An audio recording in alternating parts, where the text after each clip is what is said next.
Buenos días, estimados alumnos, espero que se encuentren muy bien. Bienvenidos a esta nueva sesión de clase virtual.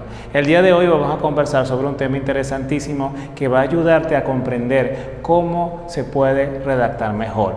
Para que eso se logre, para que puedas trabajar de forma exitosa con el uso de la palabra escrita, es necesario que conozcas cuáles son los elementos compositivos de la oración.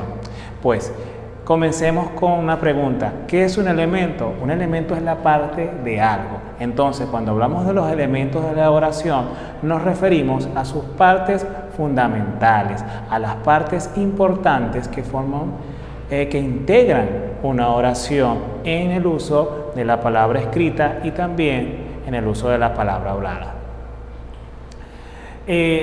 En esos elementos importantísimos que tienes en la oración, tenemos al sustantivo. El sustantivo o nombre cumple la función de representar entes, personas o cosas. Es estático y necesita del verbo para dar una información completa. Para juntos, verbo y sustantivo, expresar una idea.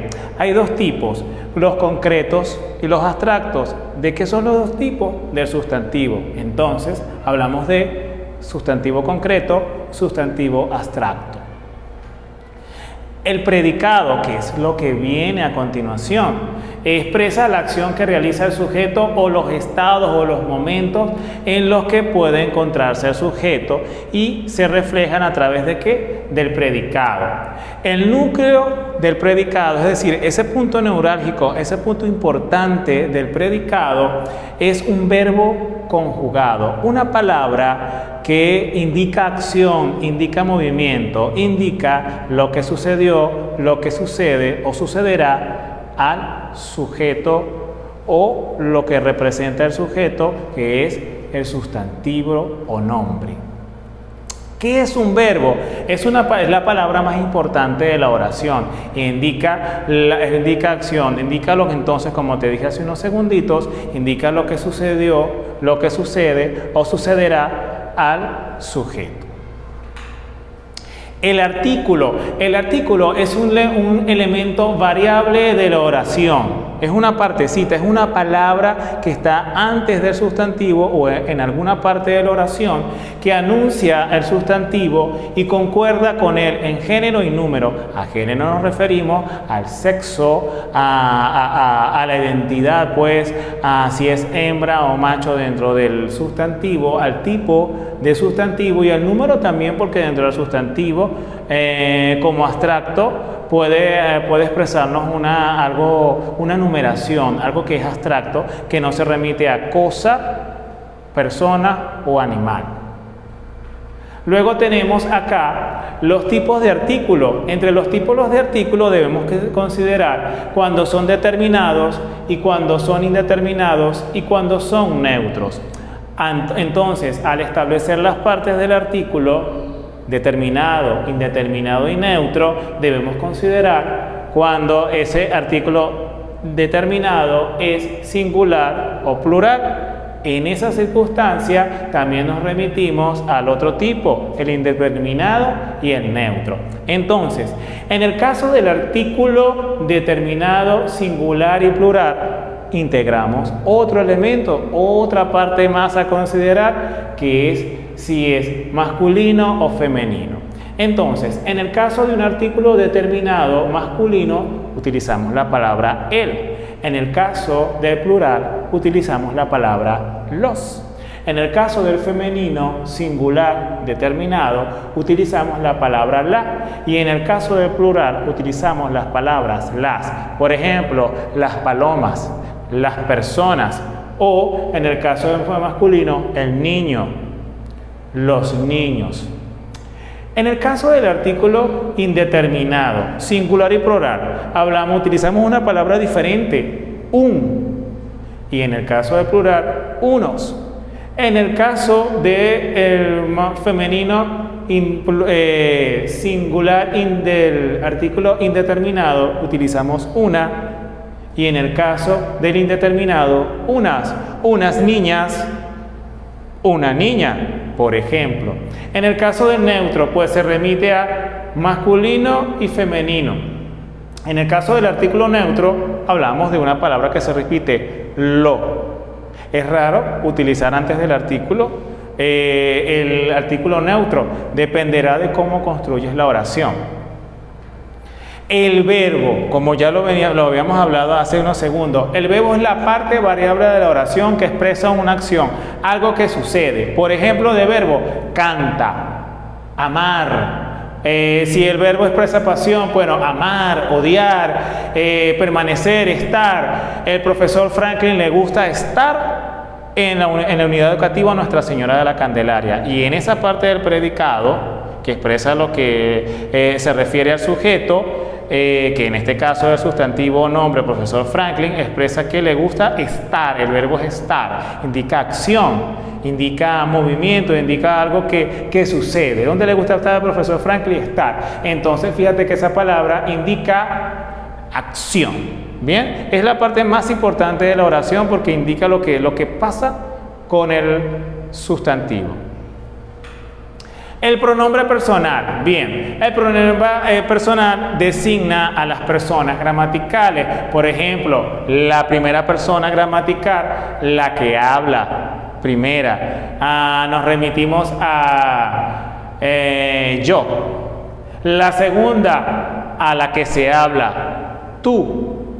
Y la tercera, de la que se habla, él o ellos. Interesante este aspecto del pronombre personal. Entonces, también funciona como una palabra que sustituye el nombre de una persona, animal o cosa o idea que sea sustantivo. Por ejemplo, él caminó hasta su casa, pronombre personal. Interesante y sencillo de entender. Son diferentes maneras de reflejar el sustantivo y a su vez el sujeto en la oración, sea explícito o sea tácito. En la siguiente diapositiva te presento algunos ejemplos del pronombre personal. Tienes la primera persona, quien habla, si es singular, yo, mi, me. En el plural, nosotros, nosotras, nos. En el caso de la segunda persona, tú, de ti, te, usted. Segunda persona, a quien se habla. En el caso del plural, vosotros, vosotras, os, ustedes.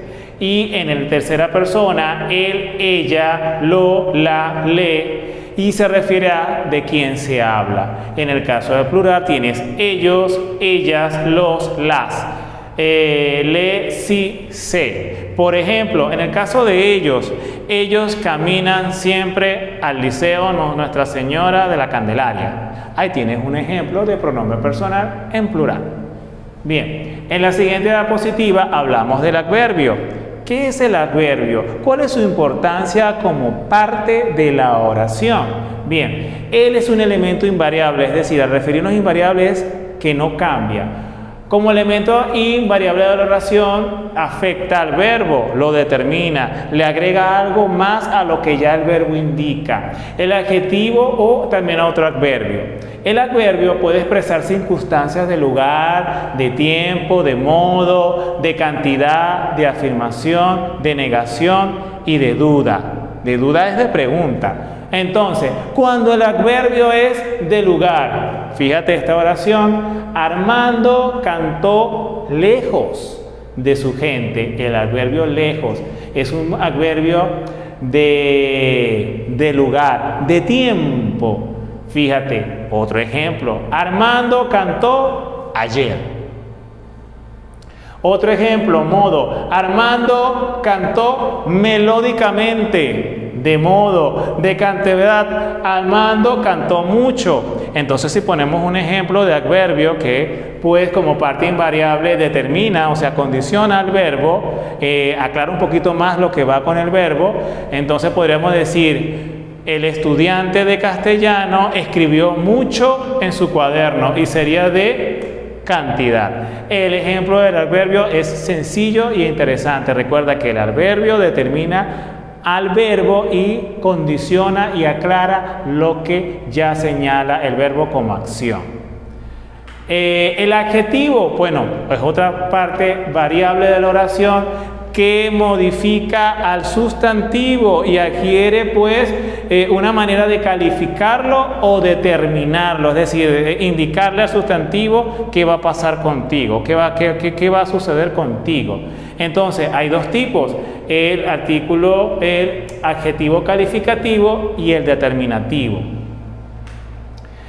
En la preposición, bueno, es una parte invariable de la oración que establece relaciones entre las palabras dentro de la oración. Es decir, enlaza las partes de la oración. Las preposiciones son importantes cuando queremos dar lógica a lo que decimos con la oración, sea palabra hablada o palabra escrita. Porque si decimos esta oración sin preposiciones, camino mucho, casa, nos falta la preposición, ¿verdad? Se ve extraña esa oración, camino mucho, casa, yo como mucho, mañana. Es rara esa manera de expresar, ¿verdad?, una oración sin preposiciones. Por ejemplo, la preposición de modo, caminaba de la mano, necesitamos la preposición para darle lógica a la oración. De lugar, pasaban por el camino. O de tiempo, paseaban, hasta el anochecer. Necesitamos las preposiciones para establecer lógica a lo que queremos decir, porque al enlazar las palabras, caramba, favorecen la comprensión de la idea.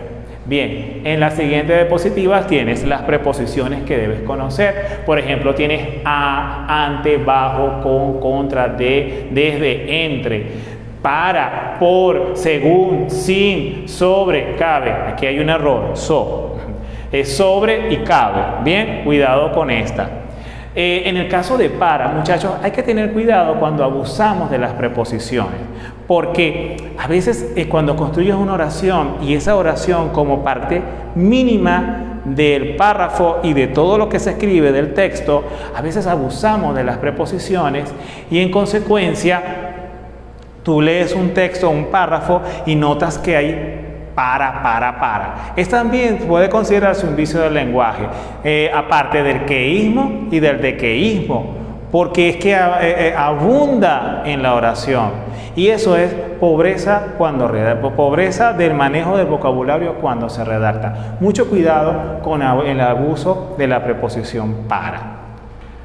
La conjunción, bueno, es una parte invariable de la oración que sirve de enlace entre las palabras y entre las oraciones. Se utiliza sobre todo, en las oraciones compuestas por coordinación y siempre están precedidas por una coma. Esa tipología de la oración compuesta por coordinación y yuxtaposición la trabajaremos en otra clase. Bien, seguimos con la interjección. Bueno, es una sola voz o una palabra que sirve para expresar una impresión repentina sobre algo. Es decir, a través de la palabra escrita, pues escoges unas letras que construyen una palabra que expresan una impresión repentina que impacta en nuestro estado de ánimo, en nuestras emociones. Esa palabra no se puede inventar, esa palabra debe existir, porque si se inventa sería un neologismo y eso tendría que explicarse ante la Real Academia de la Lengua. Y los neologismos son palabras que se inventan por necesidad en un momento determinado. Por ejemplo, cuando empezaron a construir los rascacielos, no había forma de llamar esos edificios tan grandes. Entonces se les nombró, bueno, mira, rascacielos, porque parece que la punta del edificio está tocando las nubes, está rascando el cielo. Y ese fue el nombre que le dio la gente. Y a ese tipo de nueva construcción que se agrega al diccionario para definir algo que es nuevo y de lo que no existe una forma de llamarlo, se le llama neologismo. Bien, ejemplos de interjección. En el caso de dolor, ¡ay! Me golpeé el dedo. Sorpresa, ¡oh! No sabía que venías a clase. Admiración, ¡ah, caramba! Maravillosa tu exposición. Alegría, ¡ja! Me haces reír con tus comentarios. Deseo, ojalá vengan todos los estudiantes en una nueva normalidad al salón de clase. Estímulo, bravo, sigue adelante. Uso muchas interjecciones cuando escribo mis comentarios en castellano. Te pongo maravilloso, bravo, excelente, sigue adelante. El bravo es de aplauso y decimos bravo o ea. Bueno, ea no lo he colocado, pero lo voy a considerar. Bien. Esta es la lista de referencias de esta maravillosa clase sobre los elementos compositivos de la oración. Recuerda, el elemento es la parte de árbol. Entonces, en esta clase estamos hablando de las partes de la oración. En otra clase vamos a conversar entonces sobre este tema a profundidad, pero no vamos a ir al sujeto y al predicado. Te invito a ver este video en la próxima sesión virtual. Hasta pronto. Gracias por tu atención.